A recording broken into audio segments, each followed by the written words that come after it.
as your love got me hooked on sight. And you know say I feel do it right. If I go leave you, baby, not die. No be lie, baby. So he can no be. Every night and day, my lady.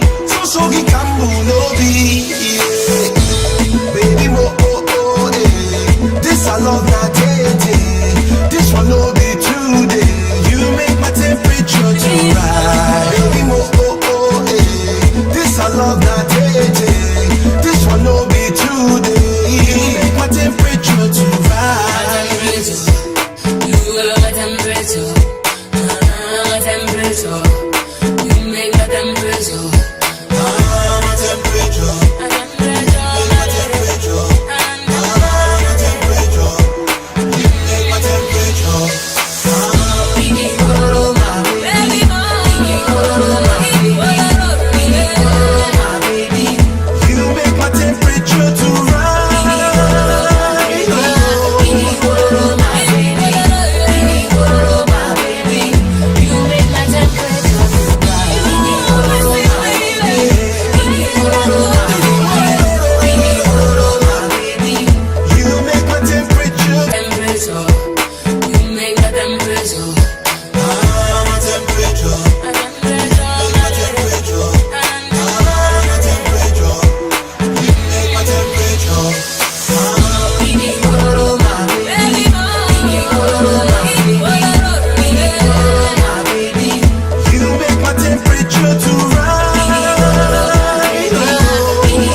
Welcome back. I told you Tuesdays are practically loaded on the show, the bumper breakfast as it were. Told me someone asked me if you're having bumper breakfast, we don't see your tea, you don't have your coffee.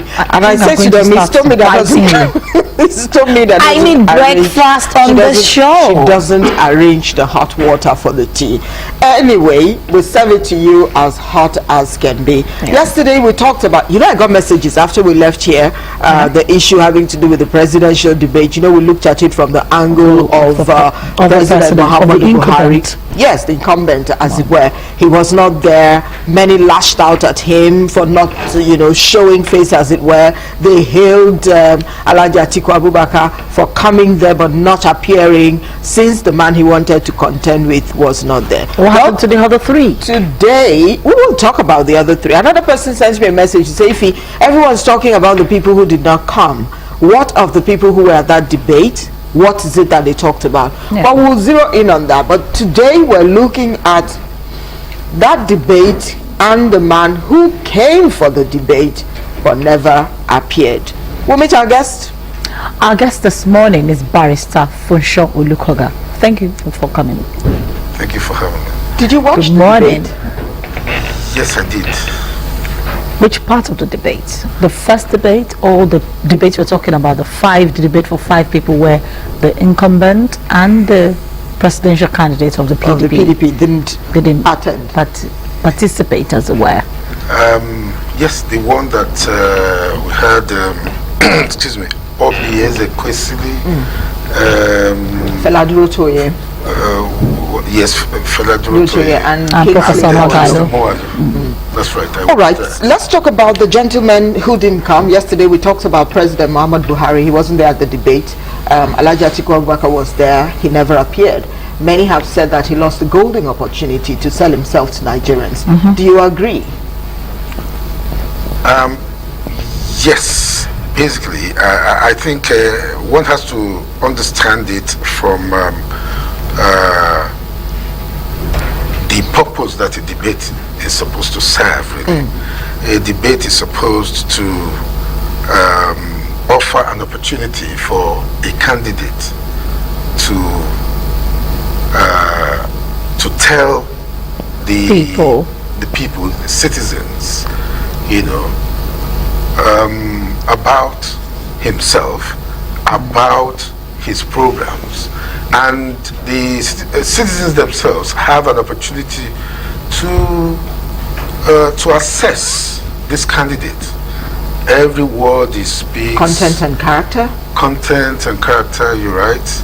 They watch all that, and they are able to make decisions based on well-informed, opportunity of, assessing the candidate. That basically is the purpose for a debate, as far as I'm concerned. But then there are issues surrounding debates, and the issues are for or against. For when you're talking about a debate where people come to, those who shine at debates are the people who have oratorical skills, those who are able to really, ad-lib, as they say. Marshal their points. Marshal their points and all that. But I'm sorry, all of that do not necessarily make a good leader. Oh, really? They don't. So in essence, an orator does not necessarily mean necessarily come out as a good leader. So what you're saying in essence is that those who have been castigating the president for not coming, since they think he won't be able to withstand whatever it is that will happen there, he won't be able to speak up, or he didn't have the ability to grasp what it was he was going to be asked. You're saying don't look at that. Yes, you know what I'm saying is, when you look at the whole issue, I'm saying there are arguments for and against. To be honest, it's an opportunity to assess. Right. But also we shouldn't just look at that as the sole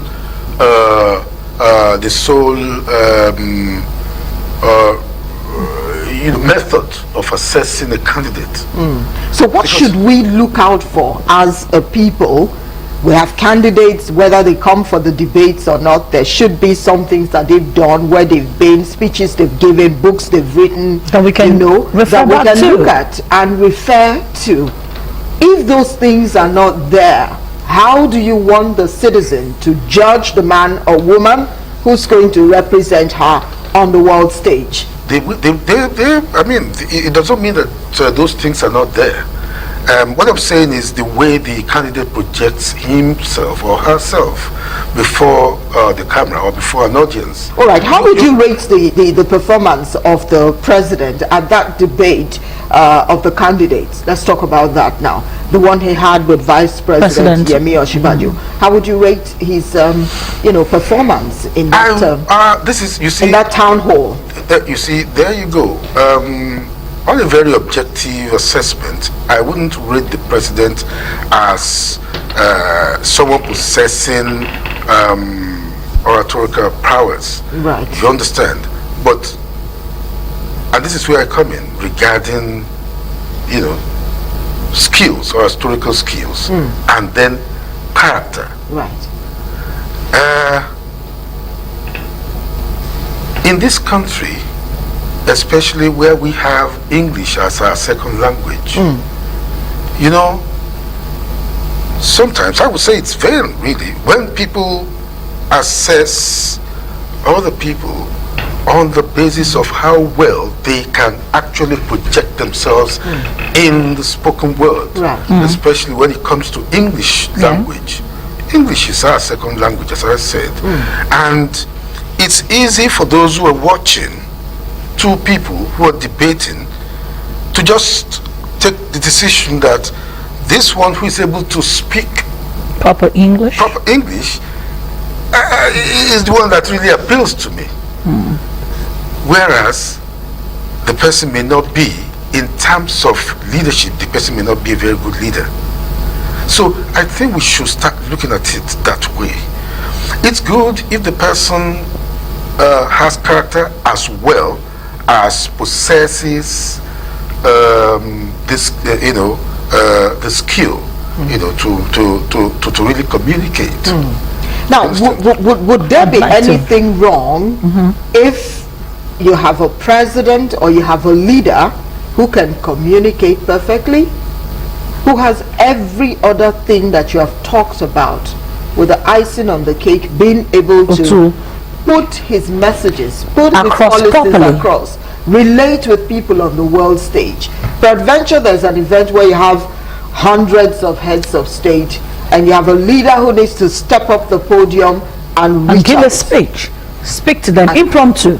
Mind you, the point is still there, and that's why various countries, many of the advanced countries,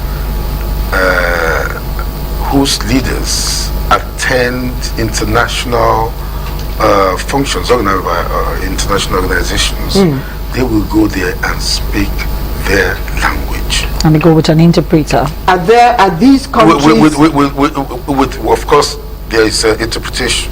Are these countries who have English language as the lingua second franca? language? As the second language. Yes. You always have to find them struggling, and that's why sometimes their speeches are written and they just read speeches. Imagine me speaking in my own local... But there's nothing wrong in that. I was an advocate. And you take your interpreter to wherever it is you're going. If that's the case, then we should why can't we have it somewhere in the Constitution? That. Look, as a leader, if it's Igbo that is your first language, speak in Igbo and go about with a someone who translates for you. So if everybody Hausa, gets to understand what you're saying. If it's Yoruba, you speak Yoruba. But when so you get your messages across. When you have English as the language of communication, I don't think there's anything wrong. No, I'm not saying there's anything wrong, but if you don't have my opinion, I would buy the idea of you speaking your language, to be honest, because that way you communicate better. You say exactly what you want to say. And as a leader, as I said, in terms of communication skills, it does not mean that a leader who doesn't have it does not present as a good leader. But it's just that you don't have that particular skill. All right, let's go back to that particular debate again. Alhaji Atiku Abubakar was there. He walked away because the incumbent was not present. What does that say about the character? Is not just shunning the debate, he's also shunning the other people who are present. Nigerians. People who were waiting. Okay, the president didn't turn up, we know. But this is someone who is planning to take over the first office as the first Nigerian, and there's a national debate. He shunned the debate. He was present, but because the incumbent was not there, he walked away. The other candidates were there. What does that goes to say about our political system, the character of the kind of people coming forward to take office? If you ask my honest opinion, I would say that he didn't handle that very well. You came to attend the debate and then you turned your back. You know, others were there. The only one that wasn't there was the president. You say, I mean, you know, doesn't it smack of arrogance if you're saying that the only person that can debate is the president and not the other ones? These other ones, they have their own supporters as well. They have adhered to certain rules, and they were qualified to be there. It's part of humility when, especially during electioneering, when you come down to even talk to ordinary people, to relate with them. It's normal in electioneering, in preparations for election. But when he got there and then he turned his back, saying that the person he could have attacked would not be there to defend, I think he got it wrong. That's my honest opinion.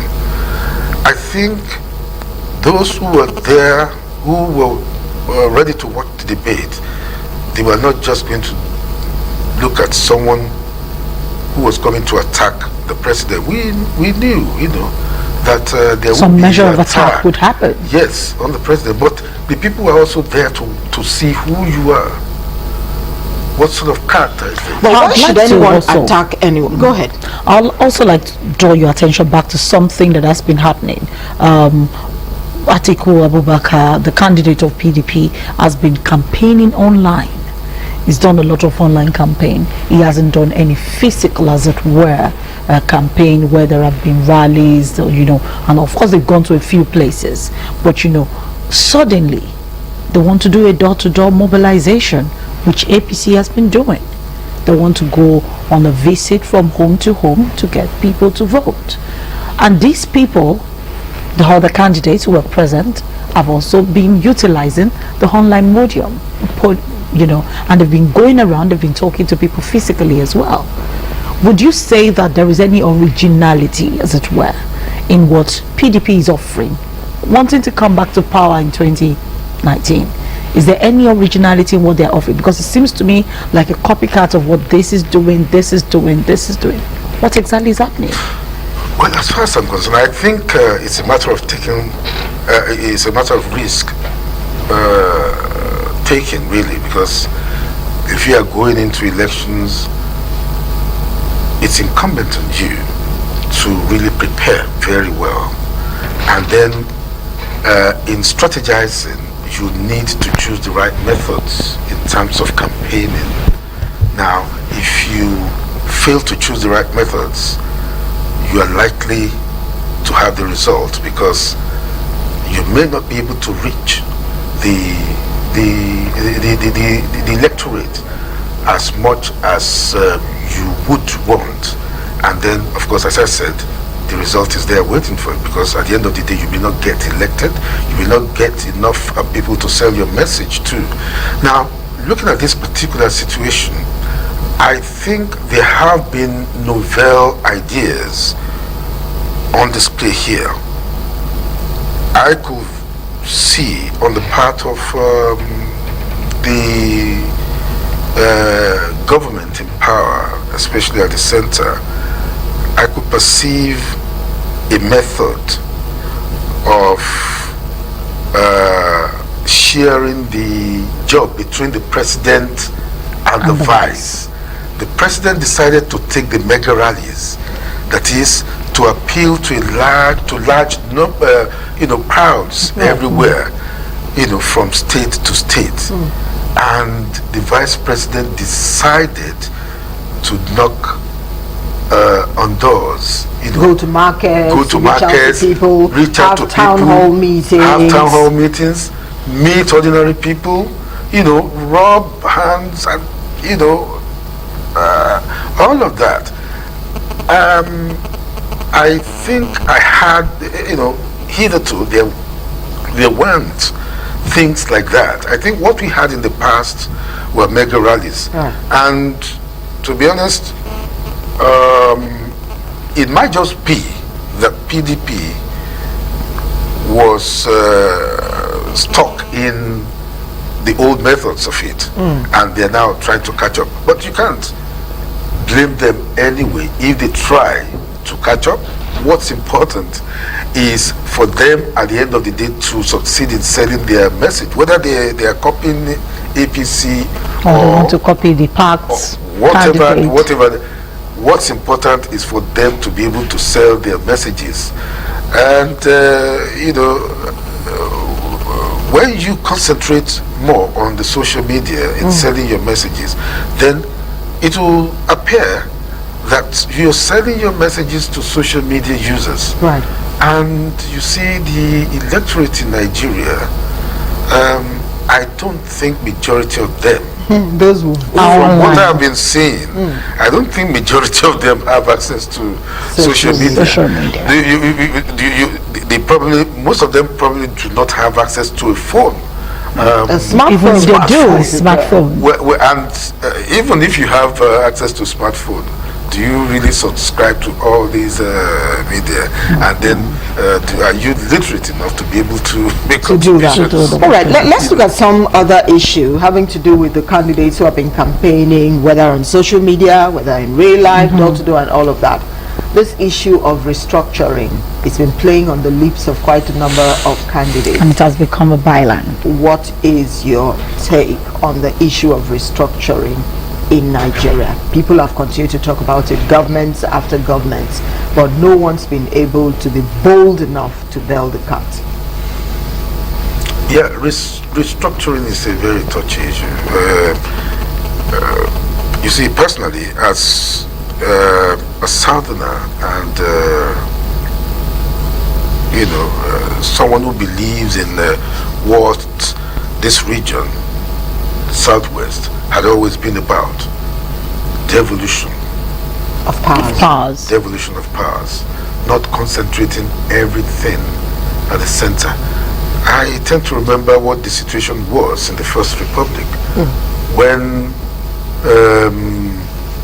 those I would call the Three Musketeers, Chief Obafemi Awolowo, Ahmadu Bello, Dr. Nnamdi Azikiwe were there. They were heading the regions, and then of course eventually they had the fourth one, the Midwest. I could see that they developed on their own. Each region was developing on their own. That looked like a golden age in Nigeria.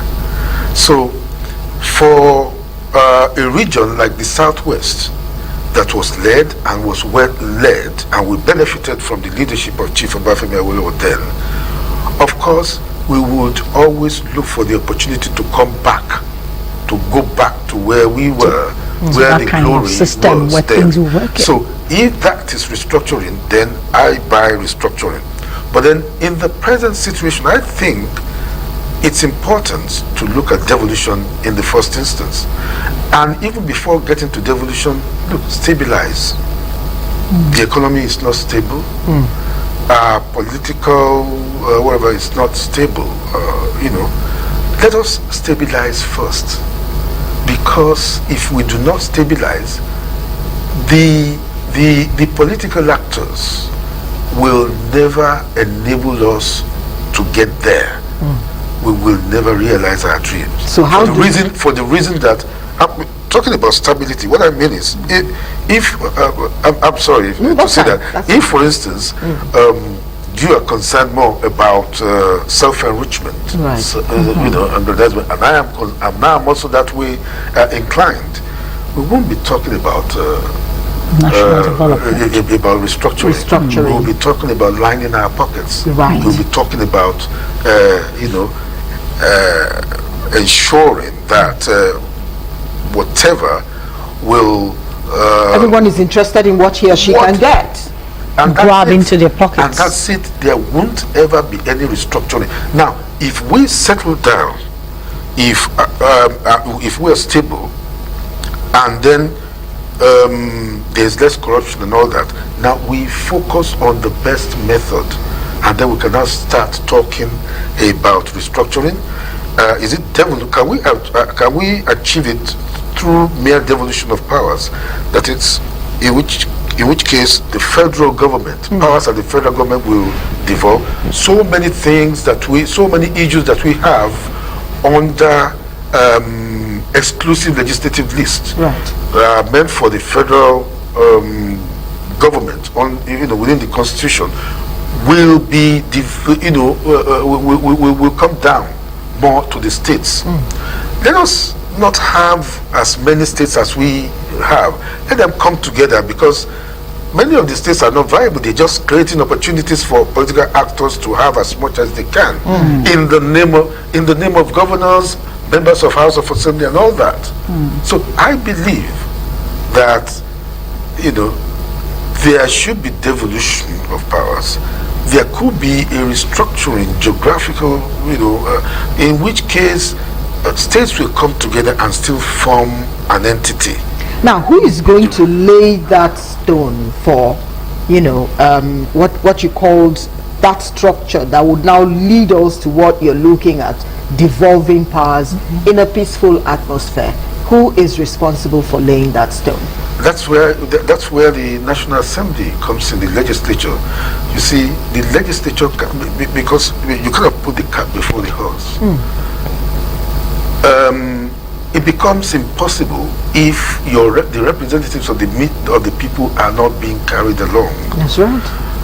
Now, where you have the legislature, members of the national legislature, in a settled environment, in a stable environment, decide that, look, let us have a constitutional conference on this matter, and let us do this through a referendum. First, if they can constitute themselves if they can make a law there and then, constitute themselves into a constituent assembly, and then now decide on some of these constitutional amendments, they can do it. Or they can make a law and say, okay, we want to do a referendum, and then they will make a law that will grant that referendum, the opportunity for a referendum to the generality of Nigerians, and then we decide on whether or not to restructure. And if we decide on it, that's it. So what's your opinion before we take any other question? One Nigeria. Yes. Of course, there are so many benefits in oneness of Nigeria. Our population is a major benefit, because where you have unity in diversity, right. You have diverse groups of people in an entity like Nigeria. Everybody coming in to contribute their own quota. It's a source of strength to any country. Any country that has that, that's the strength of the United States of America. It's people. It's the people. Yes, it's people. And all over the world, you see countries where these things work.